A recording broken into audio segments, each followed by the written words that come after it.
Et enfin, réhabilitation rue du Roi d'Alger. Il fut un temps où le président de la République de la France faisait des réquisitions de logements vides. C'était en 95. Et ce logement, cet immeuble vide du 16 rue du Roi d'Alger a été acquis à ce moment-là par Fréa, qui est un bailleur social, et qu'il a acquis dans le cadre de ces réquisitions d'immeubles vides. On en a comme ça quelques-uns dans le 18e. Et évidemment, depuis 95, cet immeuble a subi quelques petits revers et il s'agit donc maintenant de procéder à sa réhabilitation conforme au plan climat, tout au moins pour une réhabilitation, et de créer à la place de 20 logements PLAI qu'il y a actuellement, de faire 19 logements PLAI, un des logements qui est sur le rez-de-chaussée pouvant accueillir la chaudière centrale. Donc je vous invite aussi à voter favorablement cette délibération. Monsieur Bournazel. Oui, je voudrais profiter de la fin des délibérations concernant Michel Nerneuf pour lui poser une question, puisqu'on est en conseil d'arrondissement et il faut que les positions de la mairie puissent être connues du grand public. Dans une interview à paraître demain, dans 20 minutes, que je viens de lire, l'adjoint au maire de la ville de Paris, M. Brossat, souhaite expérimenter l'assouplissement des normes de construction de parking pour les immeubles sociaux et propose même qu'il y ait 100% d'immeubles sans parking. Pourquoi pas d'ailleurs? Je souhaiterais savoir si la mairie du 18e a été consultée en la matière et si elle souhaite mettre en pratique aussi dans le 18e ce genre d'initiative. Yann Brossat. Oui, c'est une excellente question. La réalité, c'est qu'aujourd'hui, le plan local d'urbanisme prévoit que lorsque nous faisons des productions de nouveaux logements, il y ait systématiquement, pour 100 mètres carrés de logements construits, une place de parking. L'expérience montre que ces règles, qui datent des années 70, ne sont plus du tout adaptées à la situation d'aujourd'hui. Et il existe déjà des dérogations en dessous de 2000 mètres carrés de construction qui permettent à des promoteurs immobiliers, on parle de création d'ailleurs de logements privés en l'occurrence, qui permettent donc à des promoteurs privés de faire des immeubles sans parking. Et il y a une expérience très intéressante de ce point de vue. Elle a lieu en l'occurrence dans le 18e arrondissement rue Leibniz. C'est un programme Nexity de 25 logements. Et l'expérience a montré que le fait qu'il n'y ait aucun parking n'a absolument pas été un obstacle à la commercialisation puisque les logements se sont très bien vendus. Par ailleurs, ce qui est vraiment intéressant, c'est que l'obligation des normes parking constitue un réel obstacle à la production de logements. C'est-à-dire que si on maintenait ces règles, on nous empêche de faire du logement dans un certain nombre de cas parce que ça augmente considérablement les coûts de construction. On estime que l'obligation de produire des parkings augmente les coûts de construction de 20 à 30%. Et c'est la raison pour laquelle les professionnels de l'immobilier insistent beaucoup sur la nécessité d'assouplir encore ces règles.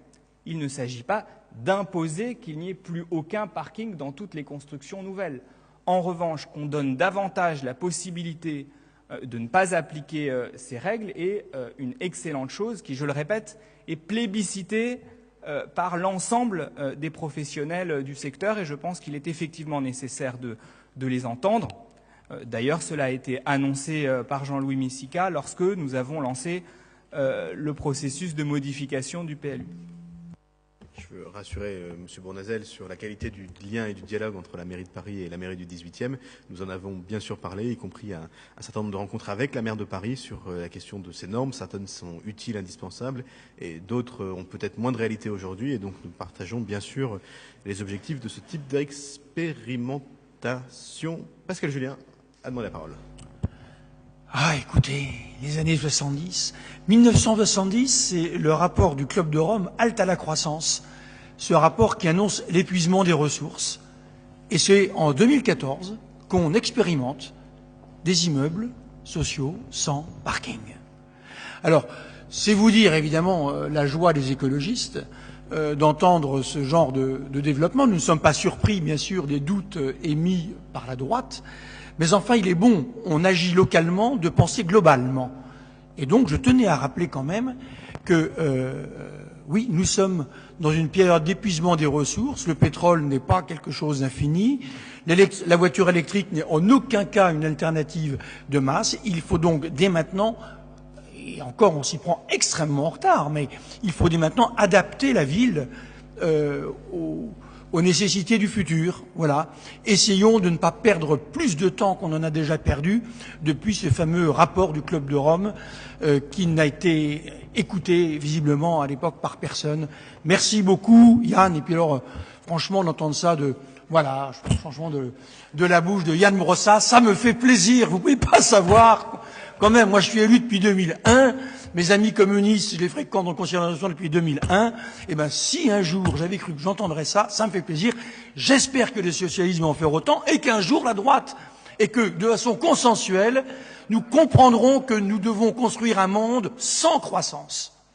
Un monde sans croissance, parce que celle-ci ne reviendra pas de toute façon au sens auquel vous l'entendez, chers amis.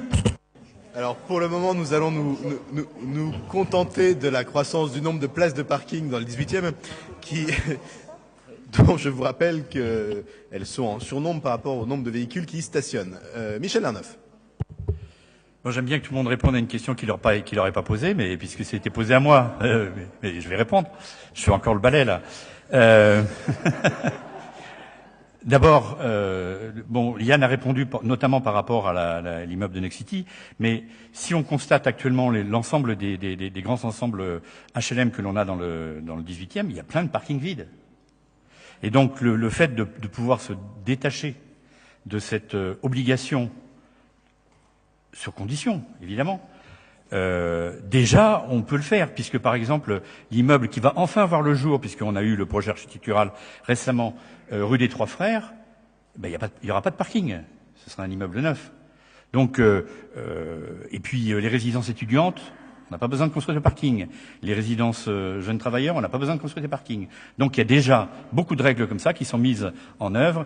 Et bien sûr, entre Yann et moi, c'est le grand amour. Voilà. Sur cette déclaration d'amour, je propose qu'on passe quand même au vote sur la question de la réhabilitation lourde du projet Roi d'Alger. J'imagine qu'il n'y a pas unanimité.